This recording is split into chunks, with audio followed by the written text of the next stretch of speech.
Ilat yang kedua, Anna Rabi bin Anas al-Bakri. Nah, jadi Rabi ya tadi, Rabi bin Anas al-Bakri, dia adalah orangnya jujur. Lahu awham, tapi dia memiliki beberapa kekeliruan. Ya, beberapa kekeliruan sebagaimana dinyatakan oleh Al-Imam yaitu Al-Hafidh Ibnu Hajar dalam kitabnya At-Takrib. Dan Ibnu Hibban beliau mengatakan an-nasu yattaquna min hadisihi makana min riwayat Abi Ja'far anhu li'anna fi hadisihi intiraban kasiran. Artinya orang-orang ya, artinya yatakun, artinya benar-benar mereka menjaga hati-hati. Nah, hadis yang diriwayatkan dari Abu Ja'far. Kenapa? Karena Abu Ja'far ini adalah hadisnya intiraban kasiran. Maksudnya hadisnya banyak goncang, tidak tetap hadisnya. Kemudian alasan ketiga adalah hadis ini yaitu nakaratu li muhalafatihi masabata fi sahihain. Hadis ini matannya bertentangan dengan hadis yang ada dalam hadis Bukhari dan Muslim. Sebagaimana dijelaskan tadi ya, bahwa Nabi SAW adalah hanya kunut selama 1 bulan.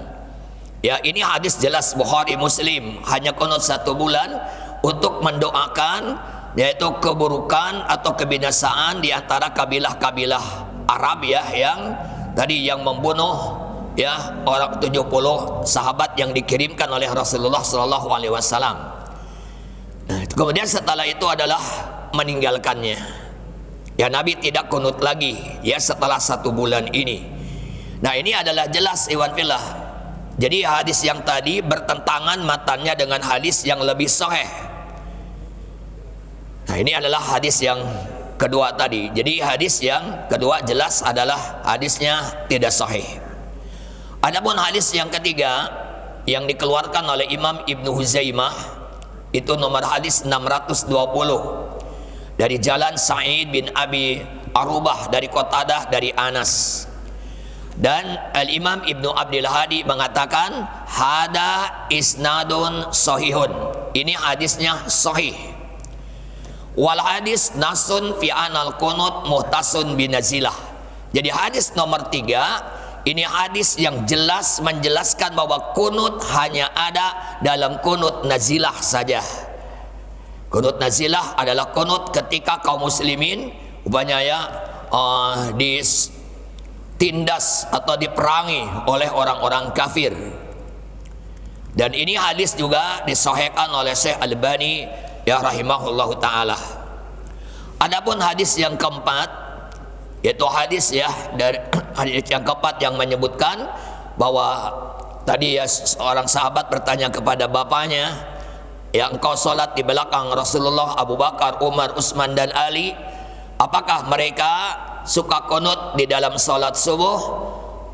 Nah, ini hadis ini diriwayatkan ya oleh Imam An-Nasa'i jilid kedua halaman 203, diriwayatkan oleh Imam At-Tirmidzi nomor 402, diriwayatkan oleh Imam Ibnu Majah nomor 1241, dan diriwayatkan oleh Imam Ahmad dalam musnadnya jilid ke-25 halaman 214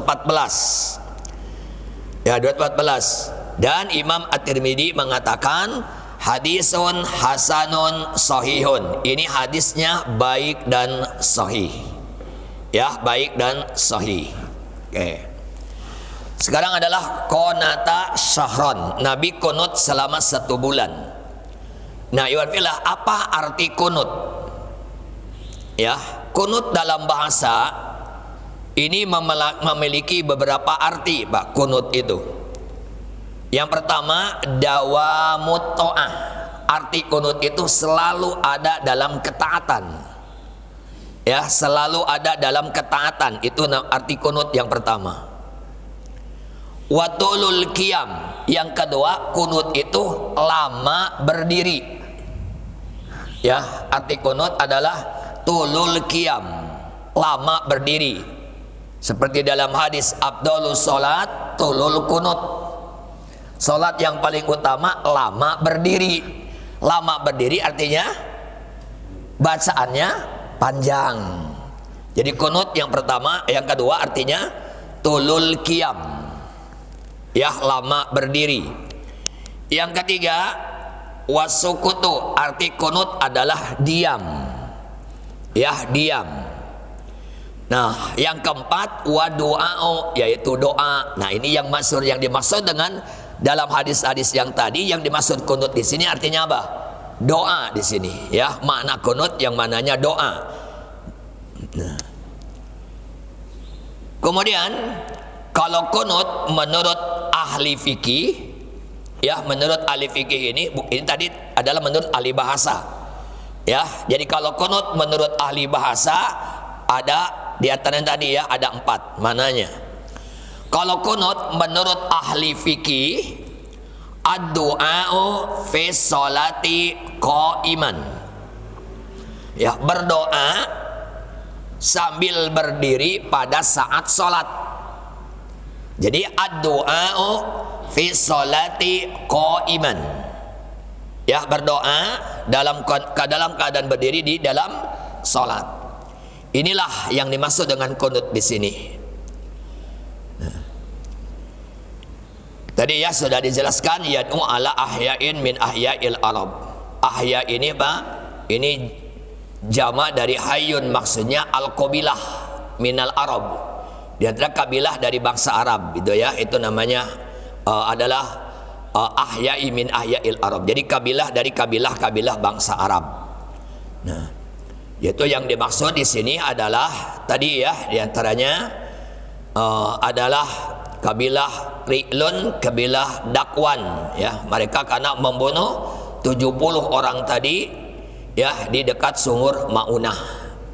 Makanya Rasulullah SAW sampai mendoakan kebinasaan mereka, yaitu selama 1 bulan. Berarti Iwan Filah, kita langsung ke kandungannya. Al-hadis salasah. Ya, hadis salasah nomor tadi 1, 2, 3. Nah, ini dalilun ala masyru'iyatil kunut fin nawazil.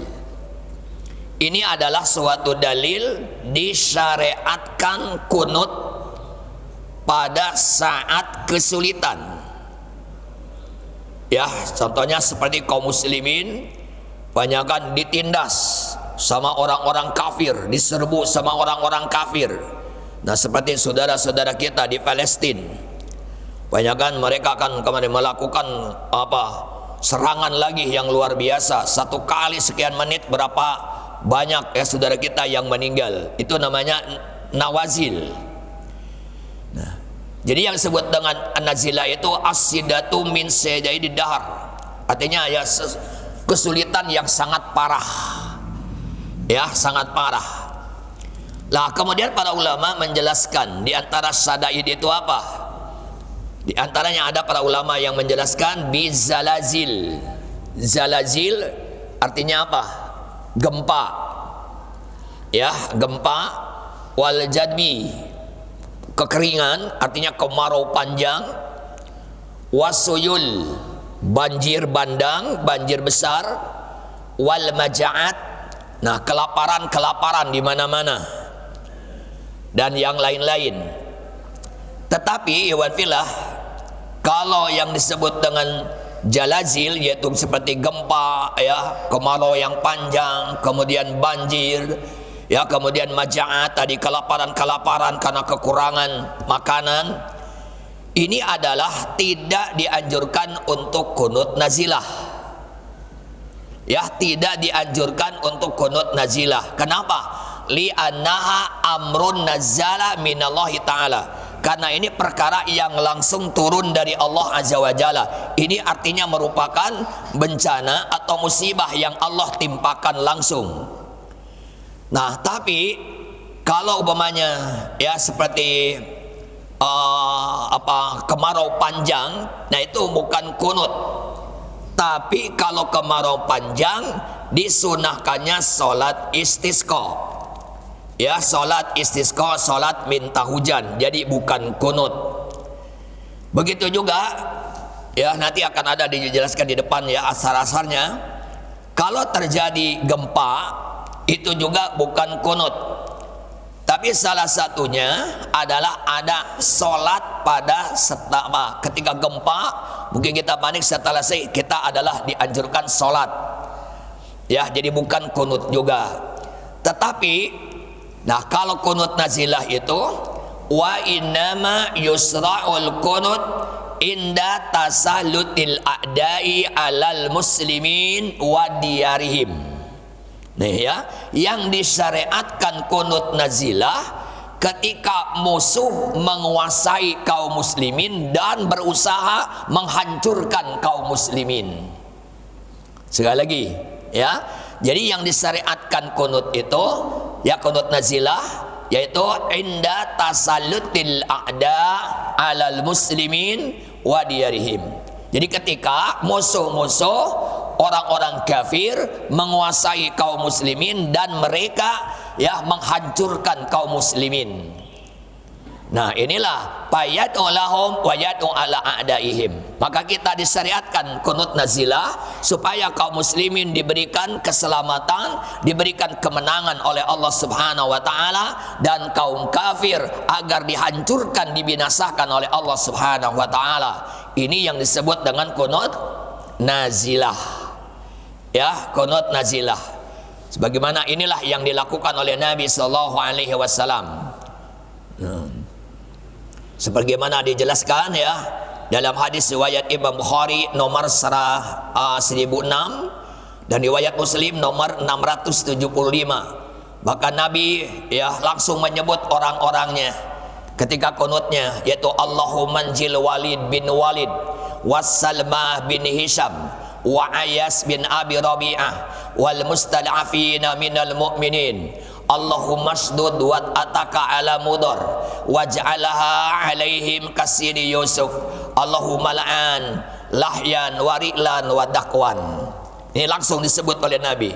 Ya Allah, selamatkanlah Al-Walid bin Walid, selamatkan Salmah bin Hisham, selamatkan Ayas bin Abi Rabi'ah dan orang-orang mukmin yang tertindas. Ya, selamatkan mereka ya Allah. Allahumma sdud wa ataka ala mudar. Ya Allah, keraskan siksamu atas mudar. Jadikanlah siksamu ya bagi mereka adalah kekeringan seperti kekeringan di zaman Nabi Yusuf alaihi salatu wassalam. Ya Allah, laknatlah Lahyan, Ri'lan dan Dakwan. Nah, di sini iwan billah ya. Ini adalah kunut nazilah. Bahkan Syekhul Islam ia berkata, nah di dalam kitabnya Al-Majmul Fatawa jilid ke-22 halaman 271, wayan bagi lil qanit ayat wa inda kulli nazilah biduai al-munasib litilka nazilah. Jadi ya orang yang kunut, ya baik imam banyak kunut, itu adalah dianjurkan kunutnya itu harus disesuaikan dengan situasi dan kondisi. Wa idza samma man yad'u lahum minal mu'minin wa man yad'u alaihim minal kafirin al muharibin kana dalika hasanan.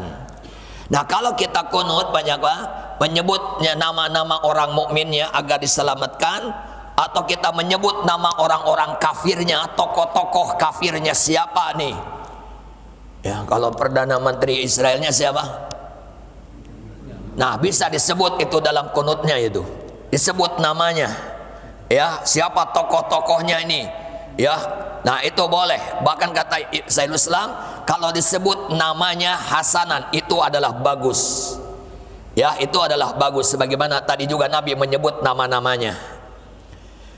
Kemudian fa'alal imam fi kunutin nazilah ayal zamal ikhtisar. Nih, ini ya. Jadi dianjurkannya ya bagi imam ketika kunut nazilah adalah ringkas, jangan terlalu panjang. Karena kalau kita lihat kan di YouTube itu panjang sekali. Sebetulnya ikhtisar, Nabi aja pendek doanya. Ya ayal zamal ikhtisar wa ayat wa bidu'a al munasib lidalik. Ya, bacaannya ringkas ya. Kemudian berdoa dengan suatu doa yang sesuai dengan keadaan. wa ayyabta'ida 'anil itolah, jauhi kunut nazilah terlalu panjang, awit tafasil atau terlalu detil, banyakan ya terlalu detil. Nah, ini adalah hindari. Kenapa? Karena kalau kunutnya ringkas ya, tidak terlalu panjang. Satu, li'anna dalik ajma'u lil qalbi, itu lebih menghadirkan hati. Ya, hati kita jadi lebih khusyuk. Aqrabu ilal murad, lebih mendekati terhadap tujuan. Wa ab'ad anil masaqah alal maumin, juga tidak memberatkan makmum. Coba kalau kunutnya apa? Panjang sekali. Kadang-kadang makmum juga awalnya semangat, amin, amin. Lama kelamaan, amin. Ya, nanti semakin berat kalau terlalu panjang. Ya, makanya kunut nazilah adalah ringkas saja.